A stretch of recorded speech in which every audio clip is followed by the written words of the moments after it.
Hello again, this is Luke Bergdorf with Preston Horowitz. We're here with Chief Billy Shanklin. Chief Shanklin, why don't you go ahead and introduce yourself and tell us a little bit about yourself? Okay. Luke, I was born 1947 in Dallas, Texas. Went to grade school in a little place called Shady Grove and went to elementary school there, of course, and then went to church at Shady Grove Baptist Church, and that's where I accepted Jesus Christ as my Lord and Savior. I was about 12, 13 years old. And that was the most important decision in my life.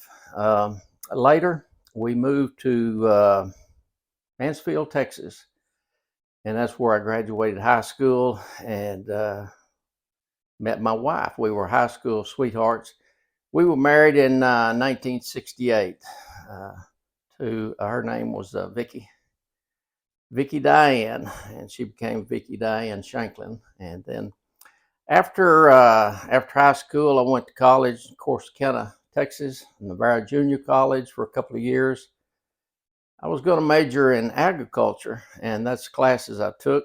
But in the back of my heart, I had a passion for the fire department, and so I took a couple of tests and ended up going to work for Arlington in 1968. October 19th, 1968, and that was on a Saturday. It was not nearly as formal as it is now. I went in, I interviewed with the chief. I think I took a little 1 or 2 page test, maybe. He called me back the next day, said, when can you go to work? And I said, well, I can go to work tomorrow, which was a Saturday, and I never will forget my first day. I came in and they said, set another plate, got some new meat. And so and then after we ate, well, they jimmied the lock on a storage cabinet they had there and found some turnouts that would halfway fit. So, and they showed me how to put them together and how to put them on. And then they said, if that truck leaves, you hang on the back and the captain will tell you what to do. So that was my rookie school. Baptism by fire. Baptism by fire, yes. What was your ID number when you hired on? 52. 52. And did you hire on with anybody else, or was it just kind of just you? Just me. Just you. Just me. And the reason I'd hired on, there was an individual that, for some reason, there was a disagreement over the flu shot, I think it was, and sick leave. And an individual quit, and then there was a slot that was open, so they hired me. So. What station was that you first reported? Station 1. Station 1? Mm-hmm. What was that first shift like? Well, I mean, I was young. I was barely 21 years old, and I was anxious to save the world, and so it was slow. I didn't have a fire until around Christmas time, and the first fire we had, I came in late at night, and we went in and put it out, and then for some odd reason, we were called back to the scene later that night after we got back. So we got to fight that fire twice. We don't know whether it was a rekindle or the fire was purposely, set. Mm-hmm. So again, because there was quite a bit of money involved, they were raising some minks or something like that in there. So, yeah. Who was on that crew that you at Station 1 when you first started? Oh my goodness! The battalion chief was Jack Malone, and captain was Forrest Silva. I think Jerry Farrar was there. Maybe Ray Hollis, and I can't remember. Maybe Elton Vaughn. He may have been at that particular time. But yeah, that was Stanley Goodman. I think was there. So. What was it like working with some of those guys? Oh. Let's just say the new recruits have it easy nowadays, because if you stepped out of line, I mean, they would tackle me and take a pair of pliers and pinch my ear and stuff like that, So. Can't really do that nowadays. No, and then we had a good time until the rules started coming out, taking hose lines into the station, having water fights, and breaking beds because of the dog pile, you know. Mm-hmm. Yeah, it was a little different. So, but anyway, it was a lot of fun and good camaraderie, and uh, we uh, we did a good job fighting the fires, you know, and it was a good time. Mm-hmm. How long were you at that rank, the firefighter rank? It was either 2 or 3 years at the firefighter rank, and then I promoted to driver, and then I think that's when Station Six opened. I moved down there to. I think I was driving a snorkel at that time. So But you spent all your time as a firefighter at Station One. yeah. What were some other notable fires that you had when you were a fireman there? Oh, you know, I can't remember a lot of them because at that time we ran a squad. It was called. There was Engine One, and then there was a squad that went all over the city to back the other engines up. And so I think it's me and Ray Hollis and Elton Vaughn. We were on that squad for quite a while, and you know, I can't remember any of the fires off the top of my head right now, but there were Mm-hmm. several. So So you promoted to driver and went to Station yeah. Six. What was opening up that station like? Well, it was set in the corner of a cotton field. That was down on Collins Street, and if you can believe that now, I mean it's totally grown out now. But that was it. That was about the end of the city, and it was a cotton field there. And it was a fairly slow station, of course, because the district wasn't built out at that time. But Mm-hmm. the captain was Henry Griffin. I think I started with there. So, Did you have some good times at Station Six? oh yeah, yeah, we had some real good times, and let's see, we ran an engine, a snorkel, and a tank truck, I believe, was out there, and then I think the uh, can't can't remember the rest of the crew. Randy Larson, he left to drive a truck. I remember he was there, and several others. Mm-hmm. So did you stay there as a driver your whole time? As a driver, or did you go to another No, I think station? I stayed there and I promoted to lieutenant while I was there at How long were you a driver for? 3 years. What was it like driving that snorkel? Different.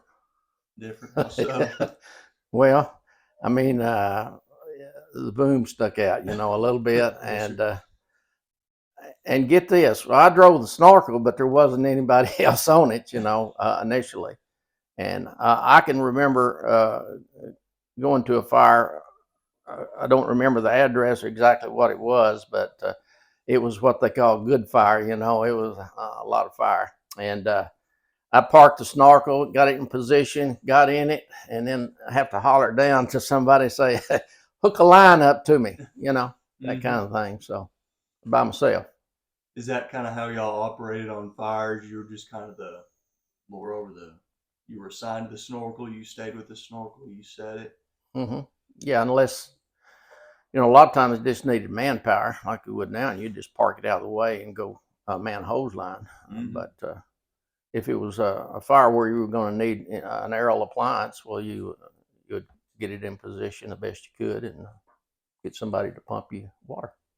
What were some other kind of the tactics like back early on when you started on the department? How was y'all's? Early on, the response methodology changed over time because remember, Arlington was a combination department then, and we relied on volunteers coming in and helping man the hose lines and things. So things like the bundle and reverse lays and running a tank truck and an engine out of a station where you only had about 3 people or so. It was all based on the fact that the response from the volunteers would be there. But as the volunteer response dwindled, the response methodology needed to change. And so over the course of time, that changed where we would park the tank truck and put the 3 men on a single engine. And that, and then from that, the forward lays and all of that began to come in, or one engine operating off the tank and the second engine lay the supply line and go back, Mm-hmm. which was different because we were relying more on on the career staff than the volunteers. Was there ever kind of a lapse in manpower to where you ran out of volunteers, um, but you didn't have the hired staff, or did the city keep up with it pretty good? Well, I mean, they were Personnel wise. always behind the growth curve a little bit, but basically, it it was a slower transition over time. Mm-hmm. Okay. What was it like running with some of those volunteers? Oh, it's fine. There were some good volunteers. You know, some volunteers were physically able to fight fire and maneuver hose lines, and other volunteers did things like, oh, I think was it Buddy Hoffman was an electricity. He could cut the power and stuff like that, and others would help maybe at the command post, things like that. Mm-hmm. So, So you're at Station 6. You were a driver there. Then you promoted to lieutenant. Where did you go when you made lieutenant? uh, I think I was still at six. I Still at think I stayed six. at six a long time. I can't remember, but I believe I was a lieutenant, and then ultimately a captain, and I stayed at six. Six the whole time. Yeah. What was it like, kind of transitioning from a firefighter to a driver to an officer? Well, I mean, the responsibilities are different. When you're driving, you're responsible for the apparatus and doing what you're asked of by your supervisor, officer. The transition, uh, you know, I think when you take on a different role like that as supervision, your responsibility increases, and you have to be able to increase with it, and Mm-hmm. and you're just responsible for a lot more. And I think people skills are extremely important. You know, you know. I think people respect you more if you know the job yourself, and you treat people with respect and dignity, and that helps a lot. Yes, sir. So you were an officer at 6 for a good while. What was kind of some of the calls that you remember from your time at sixes? Uh, at sixes, I don't. I guess the first fatality fire that was in sixes district that I can remember. I was either a captain or a lieutenant inside, and we found a person that was in there that had made it out of the bed, but he was still on the floor. We were crawling around in there, and found him, and he was obviously deceased. But at that time, the person in charge had us bring the body out, and of course now you don't do that. You Mm-hmm. leave them in place. That's obviously deceased. But and then there was another one where in six, it was over by the park. A sad one. The There was a lot of fire showing, and the guy had he thought some family members were still inside, and we saw the guy in front, and he went in again, but he never did make it out again. So Mm. that's sad. Yes, sir. So you run across those things, and but How long would you say, start to finish, you were at Station 6 for those three assignments from driver to lieutenant to captain? oh, 7 or 8 years. 7 or 8 years? Yeah. Kind of in that time from the station opening uh, to 8 years later, how did you see the district grow and change? Well, the district uh, it kind of had a let me see. I don't exactly remember the years, but there was a fuel crisis, and everything shut down. Uh, and I can't remember the exact year, but Pat Martin was still chief, and there was an order that came out that we could not drive those trucks anywhere unless it was for emergency response. So it was a real slow, quiet period of time. We couldn't get out and do things, train and all that, and ride Mm-hmm. district and train drivers and what have you. And the growth itself in the community had slowed for a 2 to 3 year period of that. But once we were past that, yeah, uh, growth in Arlington has been phenomenal, as you know. So, Yes, sir. yeah. And then you were a captain. Did you stay a captain? Did you promote out of sixes to a chief, or did you go somewhere else as a captain? Uh, Best I can remember, I was promoted to battalion chief from six. Where did you promote to as a chief? Did you go to the battalion one or Yeah. Okay. second one? Uh-huh. What was that like transitioning to a chief role? Well, I was a fairly young chief, so it and a lot of the guys in the battalion that I was responsible for were a lot older and had a lot more seniority than I did. So I respected that, and I think they appreciated that. And but there again, you have to accept the responsibility, do the best you can. Mm-hmm. So I had a lot to learn, but How's your kind of approach to those situations where maybe you had less experience than somebody, but you were kind of in charge of them? How did you have that sort of balancing act? well, I tried to get others' opinions when we made decisions. I'm talking about ahead of time. Uh, on the fireground itself, I was somewhat authoritative, I think. I mean, I didn't hesitate on giving assignments and things like that based on seniority or that kind of thing. I tried to always utilize the unity of command. If an officer was in charge of a crew, I didn't pick an individual out of that crew and try to give them instructions. I went through the officer. I think that shows the officer respect, and then because they are responsible, for the crews herself. But I'm talking about in training or making future plans for specific ways we would approach different incidents and things. I always try to solicit input from the officers. So Yes, sir. And did you retire as a battalion chief, or uh, did you move up any more ranks after yeah, we got a new chief in from Los Angeles, California, and I was a battalion chief at that time. His name was Bill Strickland, and he had asked me to take the position of assistant chief and placed me over operations, and I had that for about 4 years, I guess. that? 4 years. Yeah, I didn't like it. You didn't like it? Nah. How come? How come? Well, I guess I just got tired or overwhelmed or something.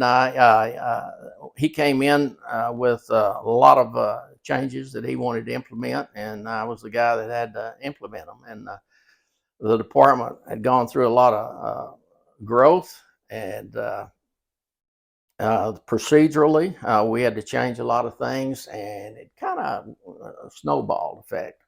So after about 2 years, I told him that I think I'd like to go back to the line because that's what I enjoyed the most. Yes, sir. And he said, "No, I can't do that." So he said, "I'll give you some help." And praise the Lord, Steve Hubbard stepped up and said he would volunteer to come in and act as an assistant to the operations chief. And I don't know how I'd made it without Steve Hubbard. He did a fantastic job. Yes, sir. And if Steve called me today and he needed something, I'd head that way. So I haven't seen Steve in several years, but man, he was a godsend, I'll tell you. Mm-hmm. So Chief Strickland came in, and you said he implemented a lot of changes. Or Yeah. what were some of the changes that he started off with? Well, he started off with the incident command system, and we had already started that. I mean, there was a thing called the Fireground Command at that time out of Phoenix, Arizona. I guess you're familiar with that.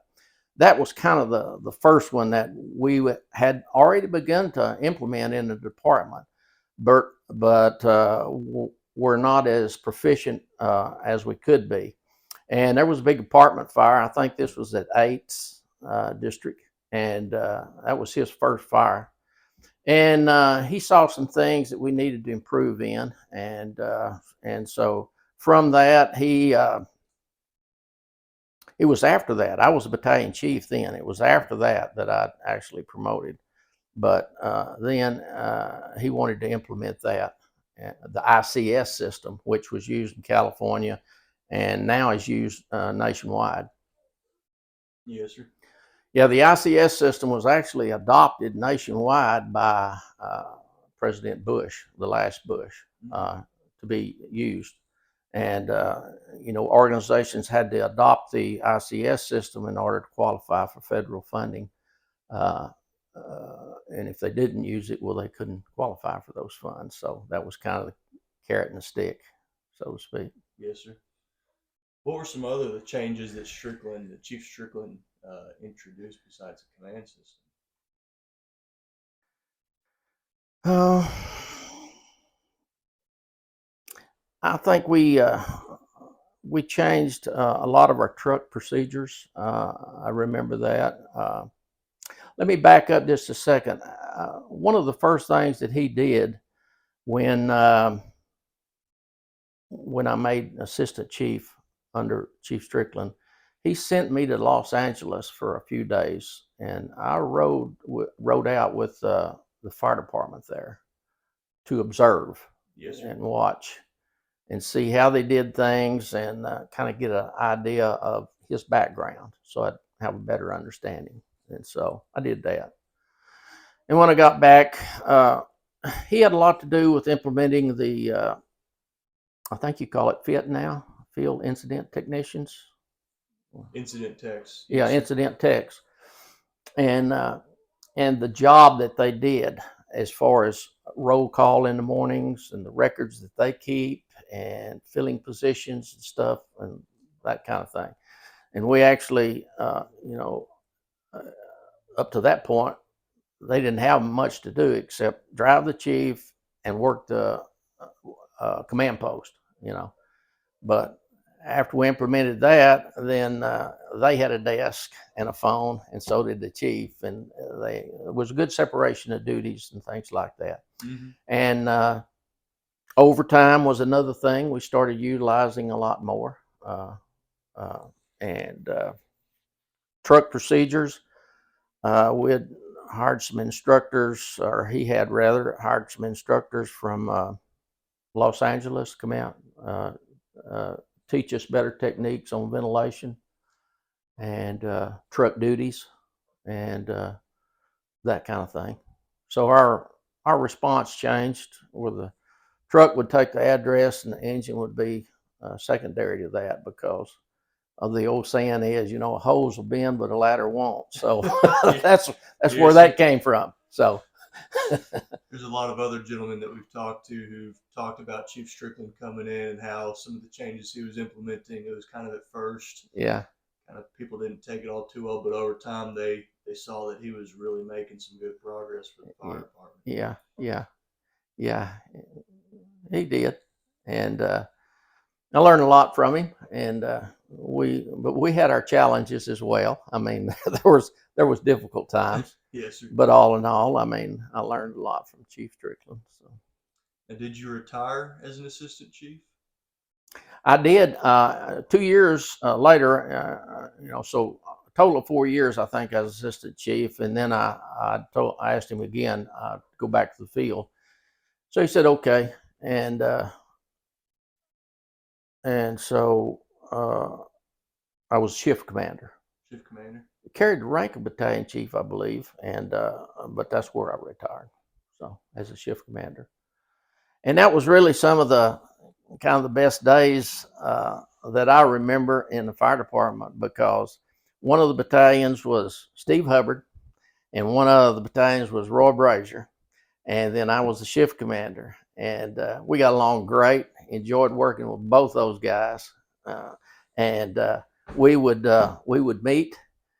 And another thing Strickland was the exercise program. So us three would meet at the park, and we'd run about 3 miles every shift, and then we may meet late in the evening and have supper together or lunch at a restaurant, talk over things, and we really tried to use the incident command system like it was supposed to be used.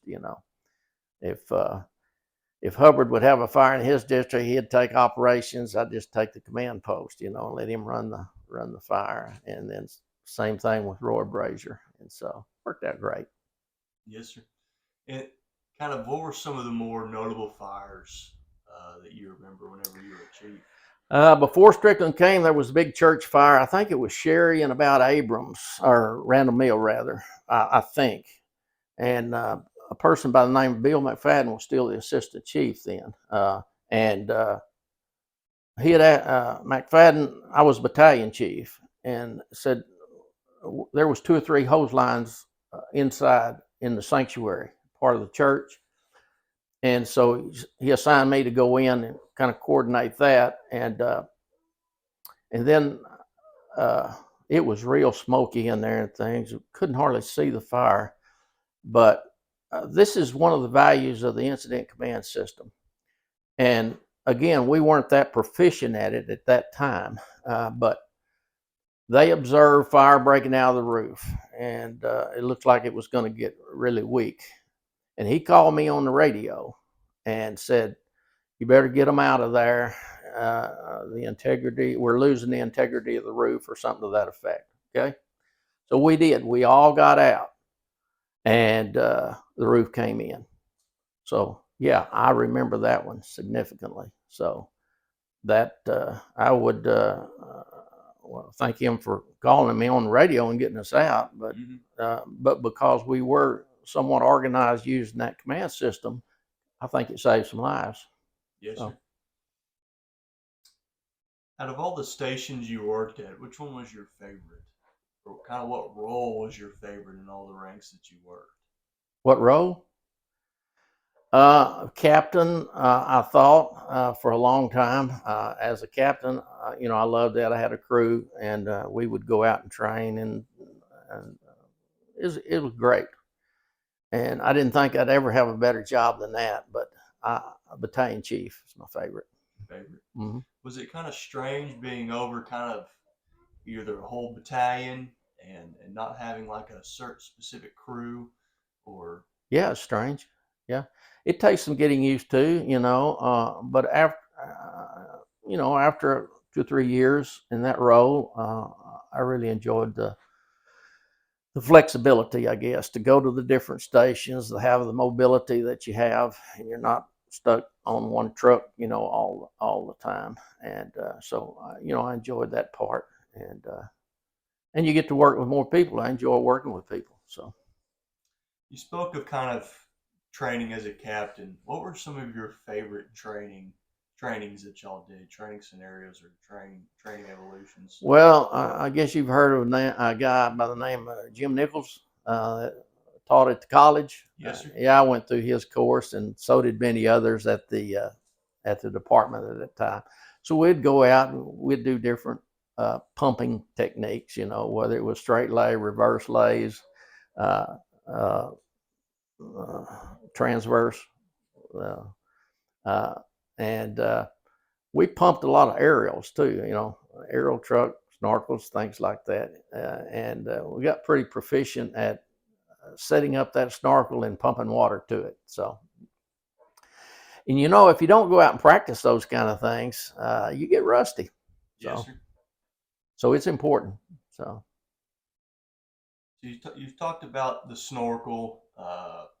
Kind of what were more of the apparatus that y'all used, or some of the equipment that you saw that was either kind of something that y'all really found value in? Well, off the top of my head, one thing is the jaws of life. I remember we were asking for that kind of equipment because of experiences that we'd had in the department.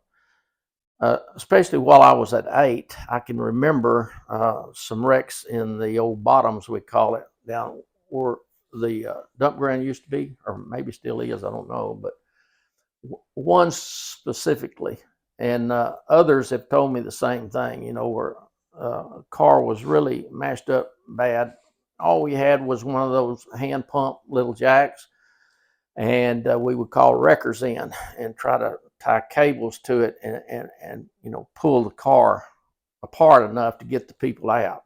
Or we would use a rotary saw. So saws, hydraulic pumps, and wreckers.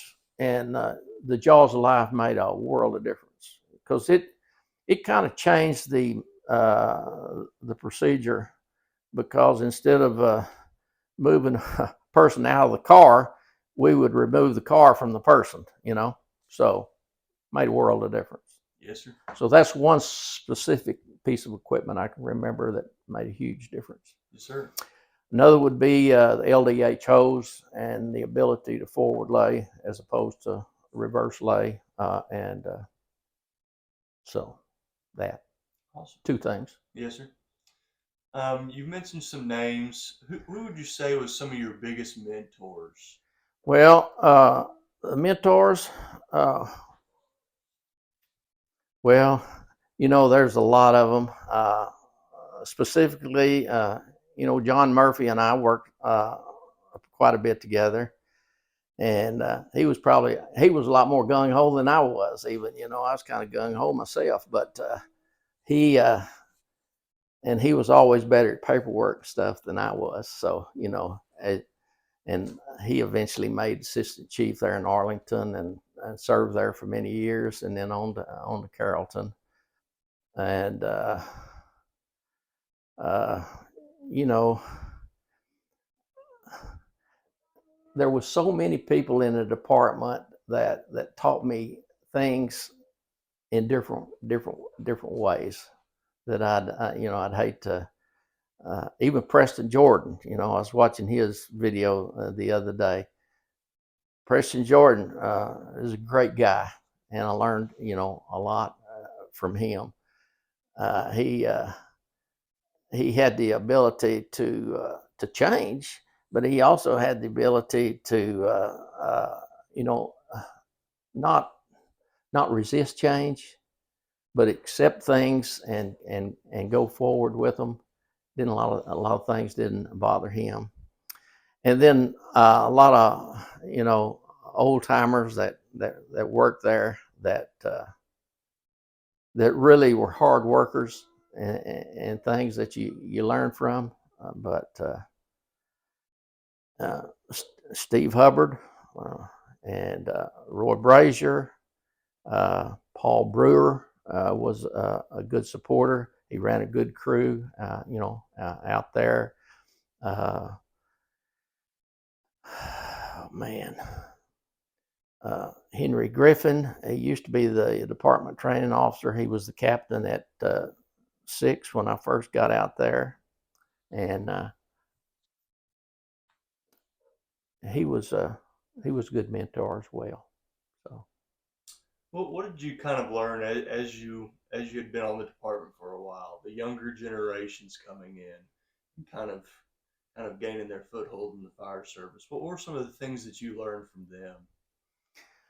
oh, back then it was a little different. The old timers, they didn't like change, just like anybody else, I guess, in any industry you're in. I can remember you had to be careful what you said and who you said it to, and in what setting. If there was a class or something, you might want to keep your mouth shut. Because I can remember one time speaking up, and one of the older lieutenants, I think, I was going to college at that time with Jim Nichols, like we mentioned there, and they said, "What are you going to do? Throw the books at the fire to put it out?" That kind of thing. So, but that all, it all changes. I don't care what industry you're in, change is difficult, and so I think you have to understand that. And each organization is a little bit different. Uh, uh, I'd learned a long time ago that an organization is like a rubber band.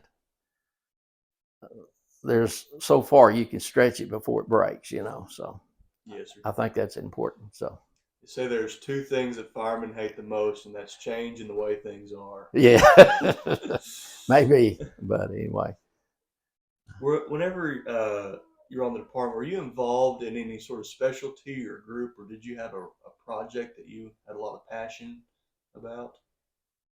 yeah, I was on several projects, and one of them was well later in my career. Well, as a battalion chief, I remember being part of. I guess one of the first changes I made was that response methodology I was talking about earlier. There was a fire in Forest District, and we were still, when I first made BC, we were still running a tank truck and an engine and 3 people. So the crew split. 2 of the 3's driving, you got 1 that can air pack out, right? There was a fire, and a guy ran out of the house, but he left his son inside.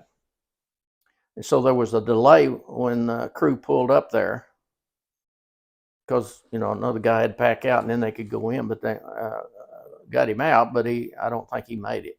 So from that point forward, I changed the battalion. We parked the tank trucks, and I received some criticism for that from some of the old timers, but we did it anyway, and then ultimately the department went that way. But that was a major change Mm-hmm. that I had a part of helping to implement. Yes, sir. Were you ever involved in any sort of committees that oversaw kind of like the apparatus or some of the new equipment that y'all Yeah, were getting? yeah, a lot of committees. Last one was overtime. We called constant staffing at that time, and I remember working on that quite a bit, getting that overtime in, where we'd maintain a certain staffing level. That was kind of new to the department, and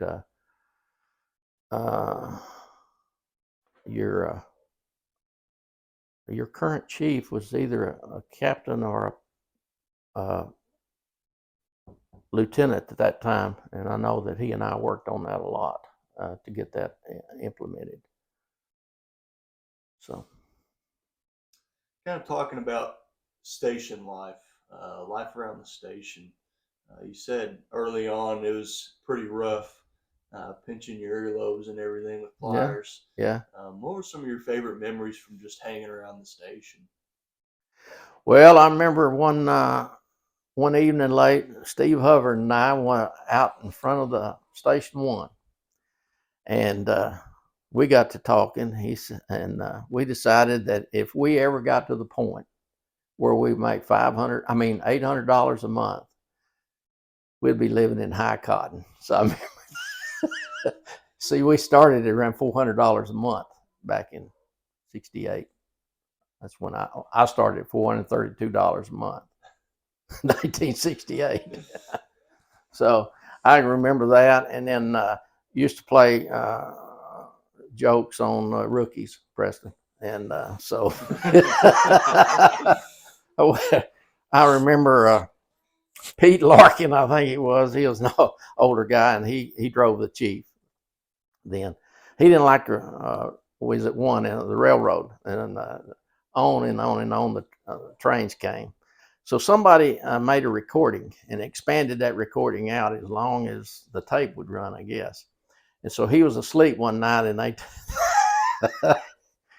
they turned that recording on of the train running on the tracks, and it went on forever and ever and ever.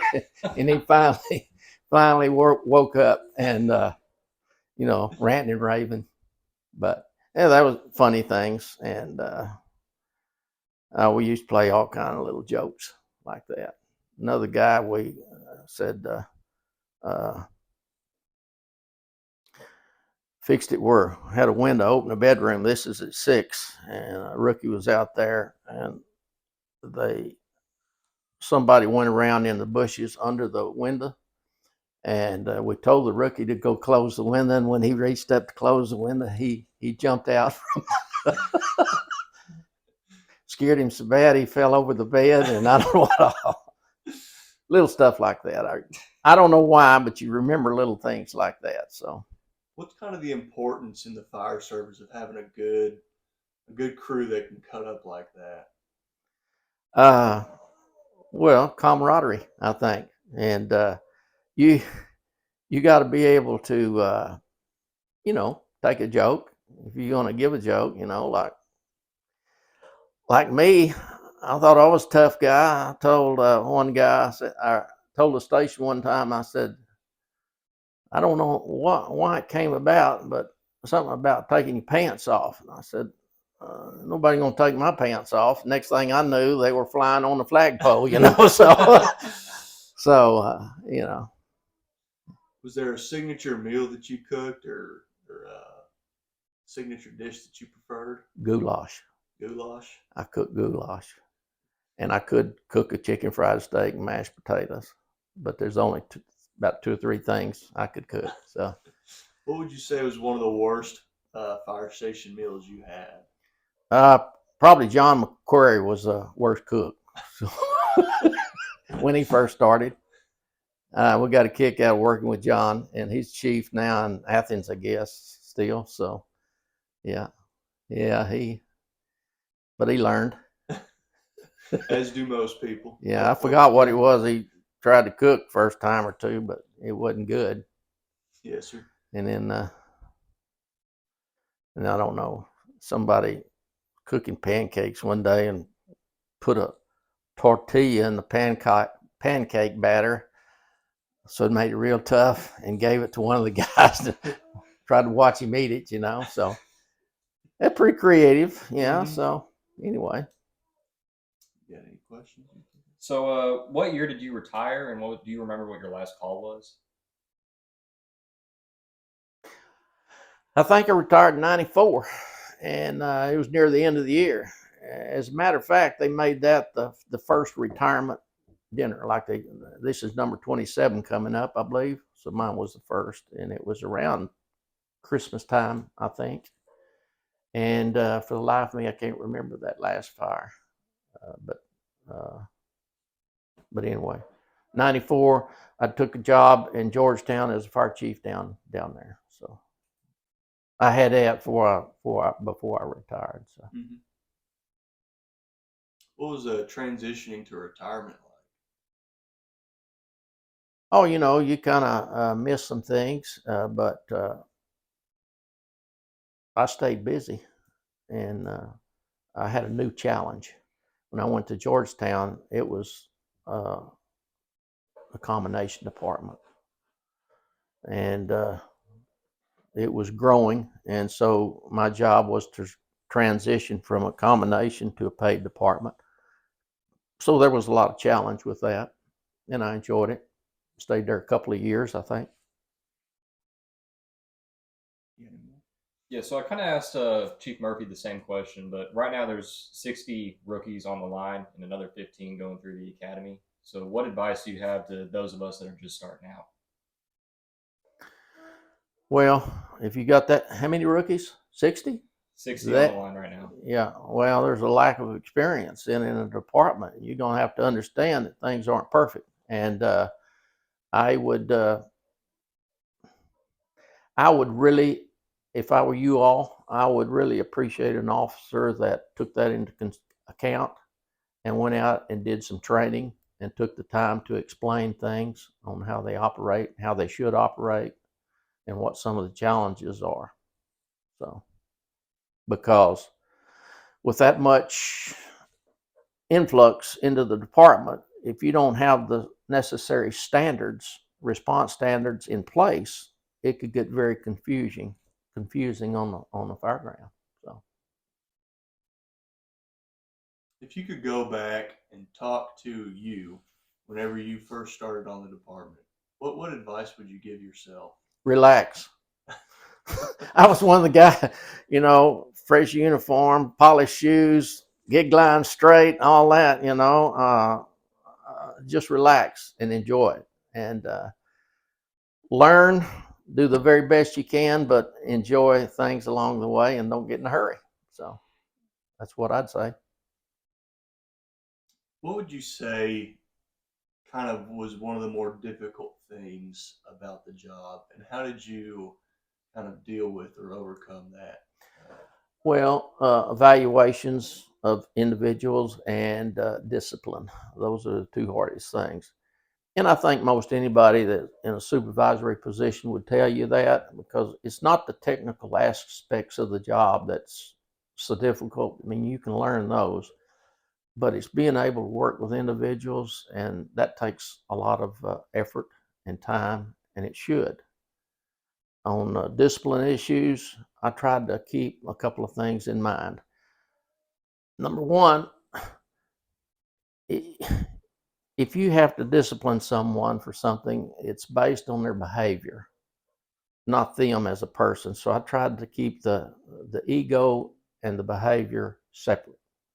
You know, I appreciate the individual, but the behavior has to change, and that's a difficult balance to work. So I think that's the most difficult. What do you think are some of the most important characteristics of a good firefighter? Characteristics: honesty, hard work, and dedication to serving the public. That's why we're there, is to serve the public. And I work with a lot of great guys. We may differ on a lot of opinions, but we are all focused on serving the individuals out there, because that's why you have your job. That's what you're there for. And and that was my passion anyway. We were there to serve the public and never forget that. So Mm-hmm. How would you say honesty? honesty, Mm-hmm. you can you can follow the rules, and you can use the rules and be a gold breaker at the same time. So you have to be honest about what you're doing. Just because you dislike something that you have to do, or you dislike your supervisor, still doesn't remove you from the responsibility of serving the public. What advice would you kind of give somebody who's new to a leadership role, or just who just promoted to a chief level? What kind of advice would you give them? What kind of advice? Just understand that you do have the responsibility, and you know what has to be carried out, and you do it in a sensible manner. Uh, you don't lord over somebody because you have a higher rank. You're still both individuals working for the same entity, and you just have different jobs. Mm-hmm. Everybody should be treated with respect and dignity, regardless of what level they are in the department or what rank. Yes, sir. What do you miss most about being an Arlington firefighter? What I don't know. It's been so long. I I miss being part of a team. Once you retire, you're more or less an individual. When you're in a department, you must operate as a team, and I guess I miss that team camaraderie more than anything else. Yes, sir. Looking back on your career, would you do it all over again? Absolutely. Going to work fire department was the third most important decision in my life. First is accepting Jesus Christ. Second is marrying Vicky Diane, and third is going to work for the fire department. Mm-hmm. Three most important decisions. Would you change anything about the way your career transpired? No, I don't guess. I've it doesn't pay to look back. I think that's why the windshield is bigger than the rear view mirror. You know, look ahead. Yes, sir. Is there any sort of advice or information that you'd like to tell everyone else, or share with everybody? Any last kind of minute stories or Yeah. anything? Stories, yeah. Oh, I'm sure that as soon as you leave, I'll probably think of a jillion things. But anybody considering a job at the fire department, I'd advise them to go for it. It's great. It's a good service to the community. And, you know, I used to think, you know, serving the Lord, you had to be a preacher or something like that. But, you know, I think it was Jim Pettit one time told me one time, he said, whatever you do, regardless of what that is, you're serving the Lord. Do it well. And that's what I would leave people with. And don't let the petty stuff get in the way of the bigger stuff. And the bigger stuff is the service, and provide it honestly the best you can, because you're working for the Lord, not for yourself and not other individuals. So. Yes, sir. Thank you. You got any more questions? All right.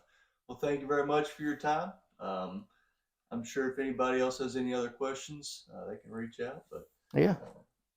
I appreciate your time. Thank you.